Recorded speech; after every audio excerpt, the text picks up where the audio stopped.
Welcome to my channel. You are watching Upcat Math Review, and in this video, let's talk about word problems. Mag-start tayo by answering this problem. Let us read. How much gas will be used up by a car that travels 32.5 kilometers if it consumes 14 liters when it travels 182 kilometers? Okay, sa problem na to, ito ay ratio and proportion lang. So, madali lang yon. Ang sabi kasi dito, ah, kailangan natin hanapin kung gaano karaming gas ang makokonsumo if the car travels 32.5 kilometers, okay? So, the requirement here is, um, let's say X. Ito yung kailangan nating malaman. Ito yung amount or how much gas in liters. So, X liters. That is consumed kapag nag-travel tayo ng 32.5 kilometers. Kung ganyan lang yung ating given, well, hindi natin masasagutan yan.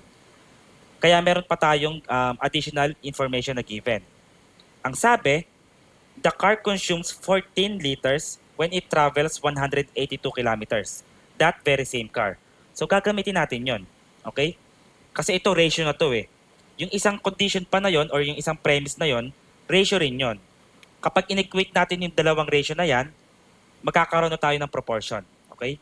Yung isang ratio, yung given, ang sabi, 14 liters. 14 liters is are consumed kapag nagta-travel yung car ng 182 kilometers. So ayan, may proportion ka na. And ang unknown dito ay yung variable x. So madali na masolve yan. Ingat lang kayo sa mga units. Kung titignan natin, consistent tayo. Sa may numerator, nandun yung liters, nandito yung liters. Sa denominators, yung distance na kilometers, dito rin yon. Hindi mo pwede mapag-rumble yan. Pwede mong baliktarin, yung kilometers ilagay mo sa taas, yung liters ilagay mo sa baba, gawin mo rin dito. Okay lang yon. Mag-end up ka rin with the same answer. Okay? But anyway, let's say ayan na yon. Solve for x. And to solve for x, kailangan natin tanggalin itong 32.5. Paano? We have to multiply both sides. Multiply by what amount? Of course, itong denominator. So, 32.5 times. Ito rin, times 32.5. Okay? And obviously, ito cancel na yan. Tapos, ang naiwan na lang dito sa may left side ng ating equation ay x. So, x is equal to, etong whole number, multiply yan sa may numerator. So, we have 14 times 32.5 divided by 182. Yung mga units, iniwan na natin. Kasi understandable naman. Okay, ito ay kilometers pa rin yan, ha? Ito kilometers din yan. So, cancel out din yung units dyan, pati dito. Yung unit, cancel out yan. Okay? So, ang naiwan talaga sa atin ay si liters. Ayan. Ngayon, meron tayong x equals 14 times 32.5 divided by 182. And itong si 32.5, para mas mapadali tayo, rather si 182, equal yan kay 14 times 13. Okay? So, replace natin. X is equal to, copy yung top, 14 times 32.5. Divided by, itong 182, equal yan kay 14 times 13. And then cancel out na to. 14 divided by 14 is 1. Okay? And naiwan na lang sa atin si 32.5 divided by 13. Okay? Si 32.5 divided by 13. Mag-divide tayo ngayon.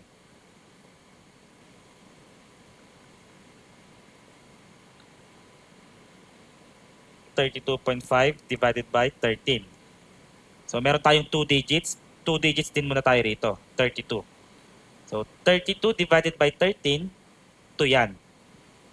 And 2 times 13 is 26. Subtract. 32 minus 26 is 6. Bring down 5.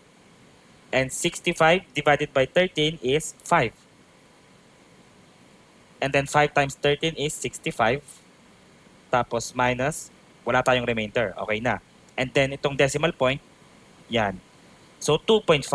Therefore, the amount of gas is 2.5 liters. Which means the answer is option B.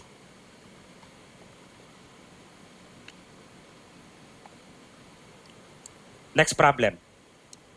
If Mike can buy 2 apples for 1 pair and 2 pears for 1 peach, and if 1 peach is equal to 8 bananas, how many bananas will Mike receive for 1 apple? Okay, so masyadong maraming information na given. Unti-unti natin. Ang sabi, Mike can buy 2 apples for 1 pair. And that alone, dapat naisip nyo agad na ratio and proportion problem to. Okay? So sulat natin yung mga given.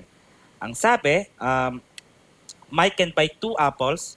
So, 2 apples for 1 pair. Isang ratio yan. And take note, ang ratio pwede mabalik-baliktad yan. Okay lang.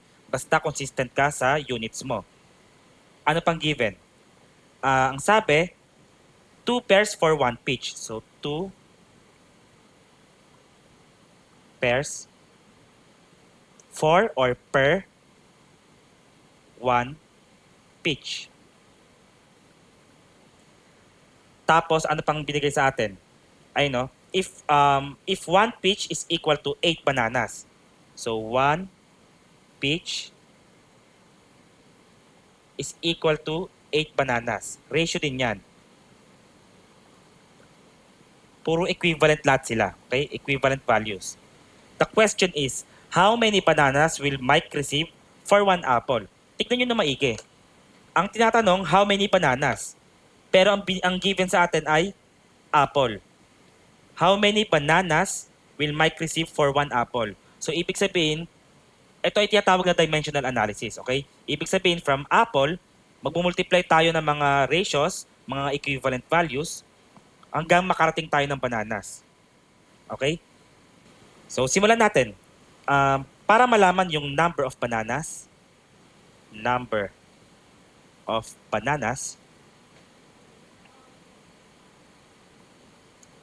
ang given lang sa atin ay 1 apple. Okay? How many bananas will Mike receive for 1 apple? So, 1 apple. And from here, mag-multiply na lang tayo. Magda-dimensional analysis tayo. Multiply muna natin dito. From apple, itawid natin into pair. So, mag-multiply tayo ng fraction. And this time, make sure natin na yung apple nasa baba. Okay? So, 2 apples, 1 pair. Bakit natin inilagay sa baba yung apples? Kasi para makancel natin yung apple. Ayan, no? Cancel yan eh. Pati ito. Cancel yan. Ngayon, nasa pair na tayo. From pair, itatawid natin sa peach. Gamit naman itong ratio na yan. So, times. And make sure natin na nasa baba yung pair. Okay? Waiting ko lang.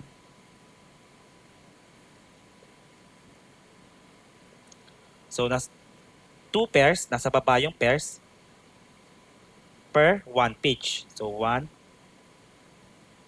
peach. Again, bakit natin ginawa yan? Para mag-cancel yung pair. So, cancel yan. Cancel din to. Okay? And anong naiwan sa atin ngayon? Peach. Yung peach naman, itatawid natin into bananas gamit naman tong ratio. So, multiply. Dito tayo kasi hindi nakasya. By another equivalent fraction. Which is, so ito ay peach, nasa taas. Make sure natin na nasa baba tong 1 peach na to. 1 peach corresponds to 8 bananas.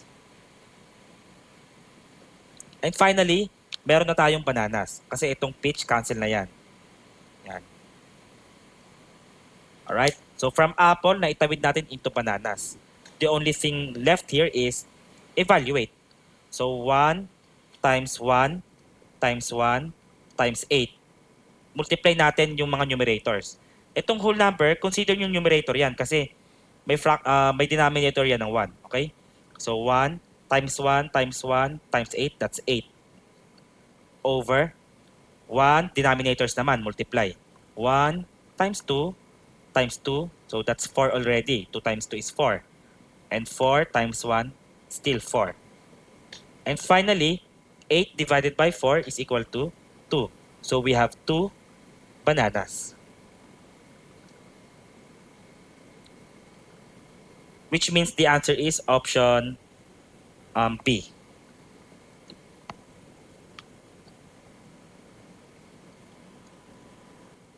Next problem. Al is twice as old as Fred. The sum of their ages is 5 times Fred's age less 48. How old is Fred? Okay, so dahil ang tanong ay yung age ni Fred, we will let X be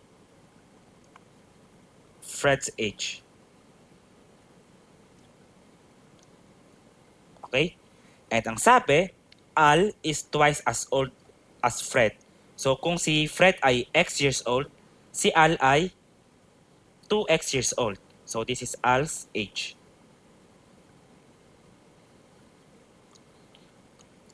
Next, ano pang given? Ang sabi, the sum of their ages is 5 times Fred's age, less 48. So, masyadong mahaba. Punta muna tayo sa sum of their ages. So, the sum of their ages is, obviously, X para sa age ni Fred plus sa age ni Al, which is 2X.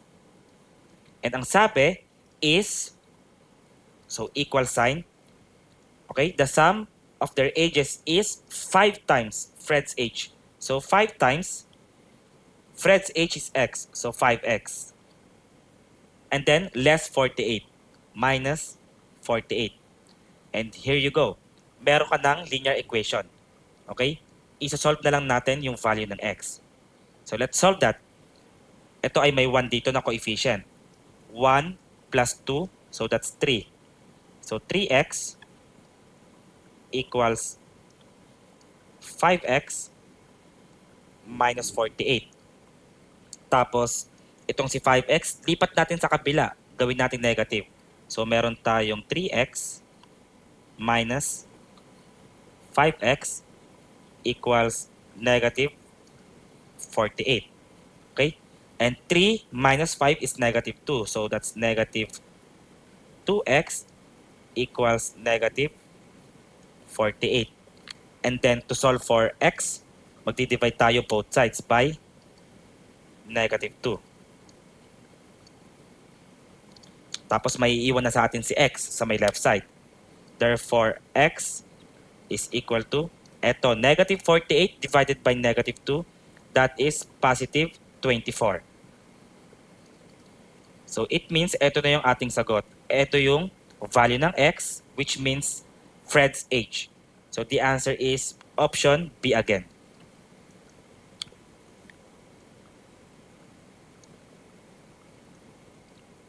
Next problem. If m kilograms of sugar is mixed with n kilograms of water, then the percent of sugar in the mixture is, so ayan, meron tayong 4 options. Okay, madali lang yan. The percent of sugar is equal to kung ilan yung weight or weight in kilograms of sugar over or divided by the total kilogram of the mixture. So, kilogram of the mixture. And dito sa may fraction na yan, pag dinivide nyo yung values niyan, ang makukuha nyo ay decimal. Ang kailangan natin ay percent. So, para ma-convert yan into percent, times 100. Yun lang. And then substitute. Ang kilograms of sugar ay given as M. So, M over. And then, yung total kilograms ng mixture ay yung combination ng sugar, M, plus the weight of water, N. Okay? And then times 100. And para makuha natin yung final expression, multiply lang natin yung 100 sa may M. Therefore, the required expression is 100M divided by m plus n. Which means the answer is option A.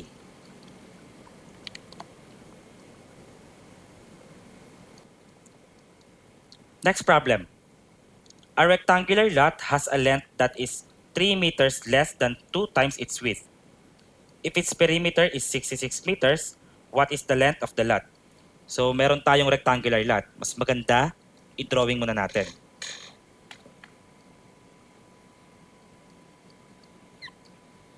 So, assuming perfect rectangle yan, and of course, ito yung length, ito yung width. Okay? And ang sabi, the rectangular lot has a length that is 3 meters less than 2 times its width. So, medyo mahaba. Ulitin natin. So, the length is 3 meters less than 2 times its width. So, 2 times its width and then minus 3. Again, length that is 3 meters less than 2 times of its width. Malinaw? Okay. Tapos, may isa pang situation na given. Rather instance. If its perimeter is 66 meters, what is the length of the lot? Okay. Ang perimeter formula ng rectangle, alam naman natin yan sa geometry, is 2 times length plus width. Pwede yan. Pwede rin na ganito. 2L plus 2W. Okay lang yan. Perimeter din yan. Tapos, ang perimeter daw natin ay 66. Okay? So, copyin muna natin to. Ang sabi, perimeter is equal to 2L plus 2W. Tapos, yung perimeter daw ay 66. Equals 2L plus 2W. Ngayon, para malaman natin yung value ni W, itong L na yan, okay, ito. Yan. I-substitute natin dyan yung expression na to. Oh, ang sabi, L is equal to 2W minus 3. So, substitute natin yan dito. Okay? Therefore, we have 66 is equal to 2 times L. Ang L daw ay equal kay 2W minus 3. Okay? And then, copy pa rin natin to. Huwag nyo kakalimutan yan. Plus 2W. Ngayon, isa na lang ang variable natin, W. I-solve natin. So, copy 66 equals 2 times 2W, that's 4W. And then 2 times negative 3, that's negative 6. And then plus 2W. Next, itong negative 6, lipat natin sa kabila, transpose. Magiging plus yan. So, 66 plus 6 equals 4W plus 2W. 66 plus 6, that's 72, equals 4W, again, 4W plus 2W, that's 6W. And to solve for the width, W, divide both sides by 6. Alright? Which means W is equal to 72 divided by 6, that is 12. Okay? So the width is 12. Ngayon, ang tanong kasi, what is the length? Hindi naman ito yung kailangan natin. Ito ay width. So para malaman yan, babalik tayo rito sa may equation na yan. Okay? So dito na. Copy natin to. Ang sabi, length is equal to 2W minus 3. But this time, alam na natin yung value ni W. Okay? So, length is equal to 2 times W, which is 12. And then, minus 3. 2 times 12 is 24. And 24 minus 3 is 21. So, the length is 21 meters. Which means the answer is option B.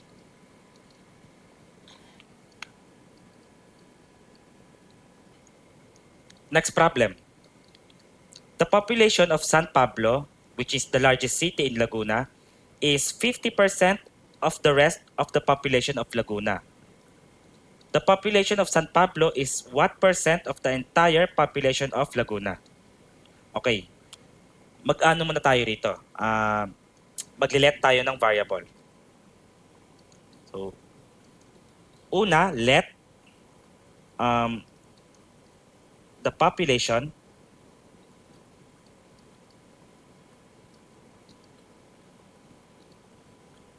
of the entire Laguna be 100%. Okay? Tapos, let X.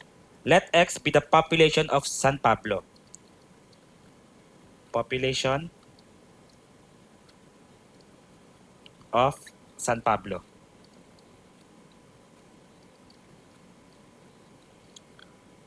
Ibig sabihin yan, kung X ang population ng San Pablo, tapos yung buong Laguna ay 100% ang population, so the population of the rest of the Laguna, okay, so the population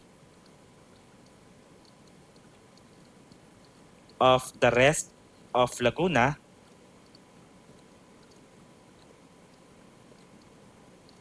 is what? 100 minus X. Okay? Ngayon, ang sabi, the population of San Pablo is 50%. So, the population of San Pablo is X. And it is 50% or in decimal, 0.5 or 0.50. It's up to you. So, 50% of the rest of Laguna. The rest of Laguna is 100 minus X. Okay, and that's it. Ito na yung ating equation. Ganyan naman tayo sa word problems eh. Ang trouble lang talaga is yung pag-form ng ating equations. Pero once na na-form mo na yung equations, madali na. Well, kung familiar kayo or kung master nyo na yung solving linear equations, madali na. Kung hindi pa, masterin nyo muna yon. Okay? So, solve tayo for x. Copy x is equal to 0.5 times 100. Multiply natin. So, 0.5 times 100 is 50. And then 0.5 times negative x, that's minus 0.5x. Tapos itong negative 0.5x, lipat sa kapila. So we have x plus 0.5x equals 50. Tapos 1 plus 0.5 is 1.5. 1.5x is equal to 50. Divide natin both sides by 1.5. Okay? So x is equal to, magdi-division tayo. 50 divided by 1.5. Move tayo ng 1 unit to the right. Ito rin, 1 unit to the right. Nandito na yung decimal point, tapos 0. 50 divided by 15, it's 3. Because 3 times 15 is 45. And obviously, 50 minus 45 is 5. Tapos bring down 0. Again, 50 divided by 15 is 3. 3 times 15 is 45. Subtract 5 again. Tapos maraming 0 yan dyan. Okay, so ang ending natin dito, ito may decimal point tayo dyan. Kasi ito yan, no? So 33.3333. Or, mas maganda niyan, 33 and 1/3%. Ito kasing 0.33333, 1/3 yan eh, pag kinuha nyo in fraction form. Okay? So, that is the answer. Box natin. And the answer is option C.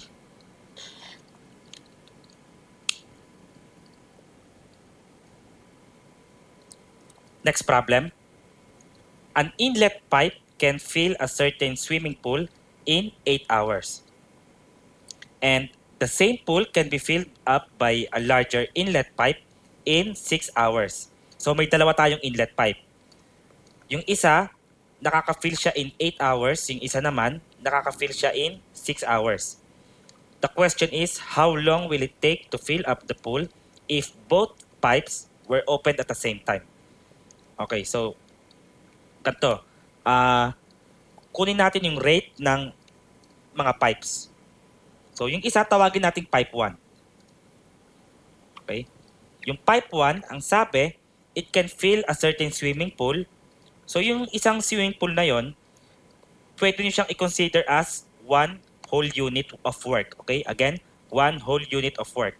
So it can fill a swimming pool in 8 hours. Okay? Ganyan magsulat. Parang ratio rin siya. Okay? Tapos yung pipe 2 naman,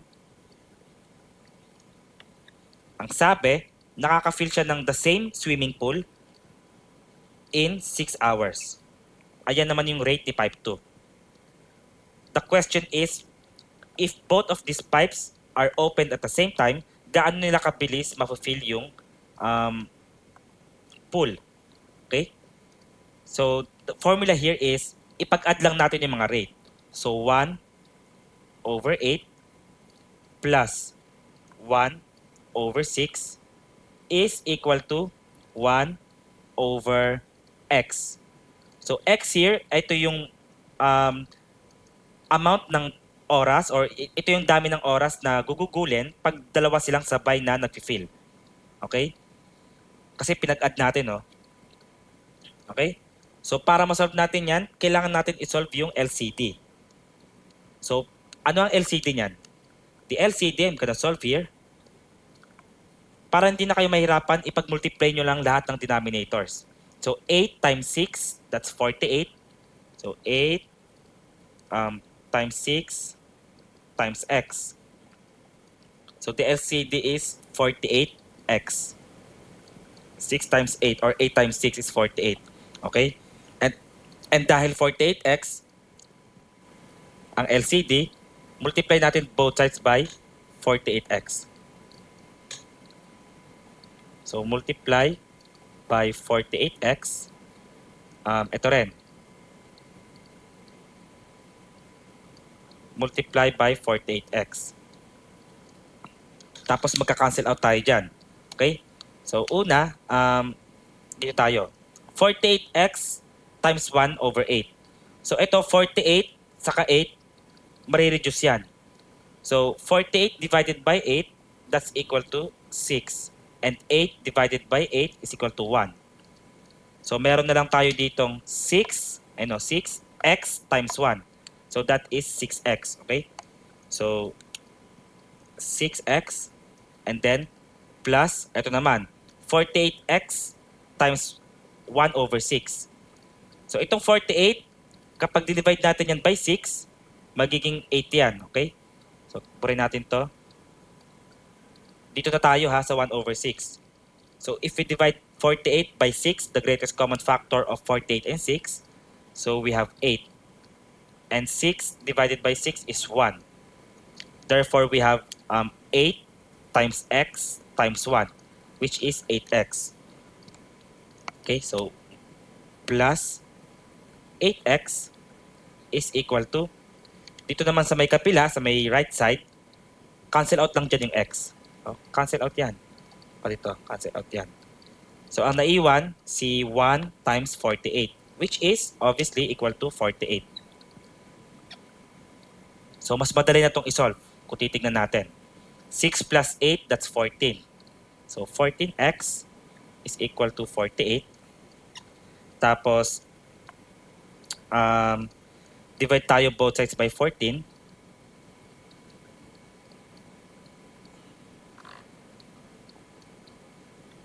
Yan. Therefore, we have x is equal to, reduce natin to into lowest term. Okay? Para ma-reduce yan into lowest term, divide natin both numerator and denominator by 2. 48 divided by 2 is 24. And 14 divided by 2 is 7. So, 24 over 7, or convert natin into mixed number. 24 divided by 7 is 3. Kasi 3 times 7 is 21. Kaya lang dahil 21, may remainder na 3 para maging 24. So 3 and 3 over 7. So, ito yung kailangan natin na oras. Which means the answer is option C.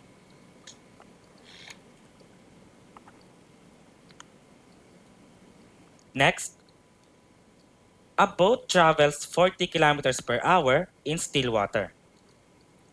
It takes the same time for the boat to travel 15 kilometers upstream as to travel 25 kilometers downstream. What is the speed of the current of the river? Okay, so mag-let muna tayo rito. Let x be the speed of the current, yung alon. And para masolve natin to ng mas maayos, gagawa tayo ng table. Pero bago yon, make sure na aware kayo sa formula na to. Speed is equal to distance over time. Okay? Kaya nga yung mga speed, like for example, meters per second, yung meters ayun yung distance, yung second ayun yung time. Okay? And kapag minanipulate natin yung equation, multiply both sides by time, kayo na lang gumawa, tapos divide both sides by speed, you'll get time is equal to distance over speed. And dito sa problem, itong gagamitin natin. Okay? So, box ko lang yan. Hindi ito sagot ha. Ini-emphasize ko lang na ito yung ating gagamiting formula. Okay, ngayon punta na tayo sa ating table. Anong table? Okay, para hindi kayo malito. Kasi meron tayong two types of scenario dito. Meron tayong travel upstream saka travel downstream. Kapag travel upstream kasi, yung bangka mo, nilalabanan mo yung alon. So, kung ano yung speed ng boat mo, mababawasan yun. Kasi may speed din yung alon eh. Sa downstream, kapag sabay ka naman sa agos ng alon, instead, madadagdagan yung speed ng bangka mo. Okay? So, upstream na tayo. So, upstream,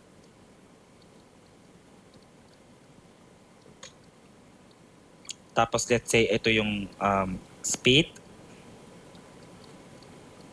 tapos ito yung distance,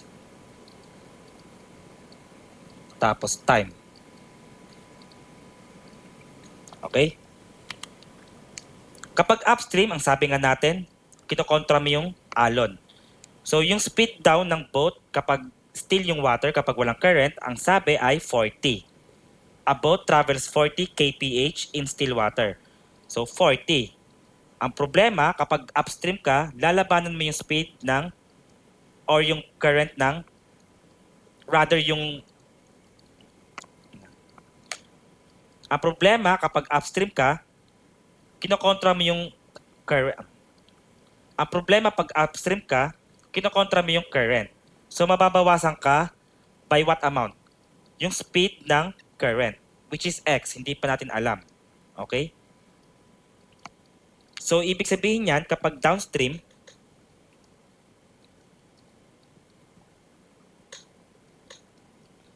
dahil sabay ka sa alon, madadagdagan yung speed mo. 40 plus x. Okay? Again, yung 40 ayun yung speed ng bangka. Yung x ayun yung speed ng alon. Punta naman tayo sa distance. Ang distance, ang sabi, it takes the same time for the boat to travel 15 kilometers upstream. So, ang distance natin for the upstream is 15 kilometers. And then, us to travel 25 kilometers downstream. So, 25 kilometers naman yung distance traveled in downstream. Tapos, dahil meron na tayong speed and distance for both upstream and downstream, masasolve natin yung time. So, ang formula ng time is simply distance divided by speed. So, for upstream, distance divided by speed. So, the time is 15 divided by the speed 40 minus x. Sa upstream naman, ganun din. Rather sa downstream, ganun din. distance divided by speed. So 25 divided by the speed 40x, rather 40 plus x. Okay?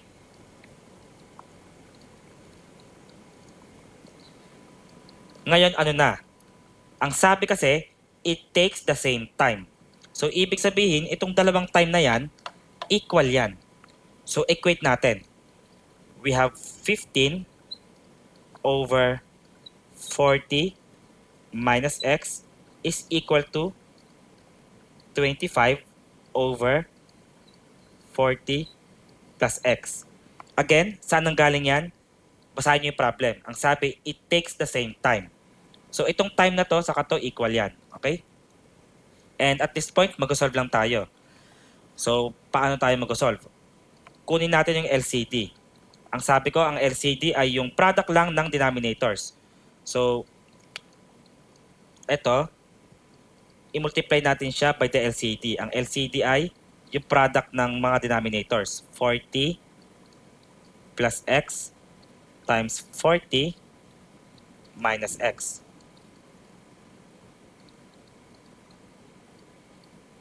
Ganun din sa kabila. So, multiply natin ito by 40 plus x times 40 minus x. Obviously, meron dyan magka-cancel out. Sa may right side, cancel out na to. Itong 40 plus x. Yan. Cancel na yan. Sa may left side naman, cancel na to. Yan. So, anong resulting natin dyan na equation? Ito, 15 times 40 plus x. I-multiply natin. Okay? So, 15 times 40, that is equal to 600. Okay? So, 600. And then, 15 times x, that's 15x. So, plus 15x is equal to, ito, 25 times 40, that's 1,000. Next, 25 times negative x, that's minus 25x. Ngayon, solve for x na lang. Madali na yan. Itong 600, gawin nating negative, lipat natin sa kapila. Ito naman negative 25x, lipat sa kapila naman dito, gawing positive. So we have 15x plus 25x is equal to 1,000 minus 600. Okay, magbubura lang ako saglit.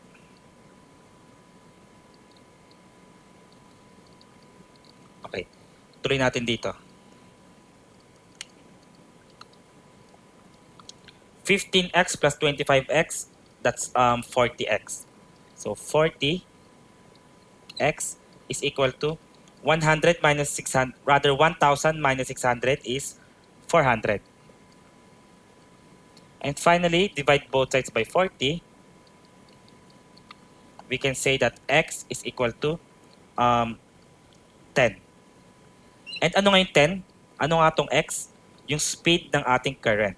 So, kilometers per hour. And ayan pa yung hinanap natin? Yes, ayan yung hinanap. So, ito na yung sagot. The answer is option A.